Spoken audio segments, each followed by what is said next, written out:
آج میرا فعل، آج میرا قول، آج میرے لمحات، آج میرا وقت، میرا دل جن چیزوں کے اندر مشغول ہے، وہی دراصل یہ اعمال ہیں کہ جو وہاں پر مجھے واپس مل جائیں گے۔ تو دراصل بچانے کا کام اس وقت نہیں ہوگا،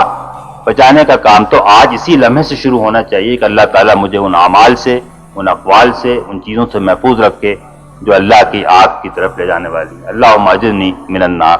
میں پھر جیسا میں کہوں گا کہ وقت میں اضافہ نہیں ہوگا، آپ کو تھوڑی سی توجہ اس کے اوپر صرف کرنی پڑے گی، لیکن اس سے وہ حدیث جو ہے کہ موت کو کثرت سے یاد کرو جو کہ لذتوں کو مٹانے والی ہے، وہ بھی پوری ہوگی۔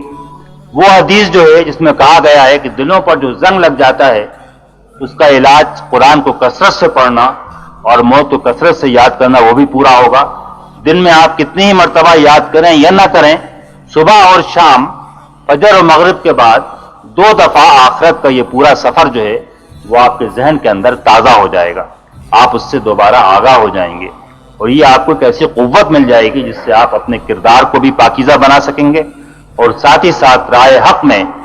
آپ کو جس طرح محنت سے، سرگرمی سے کام کرنا چاہیے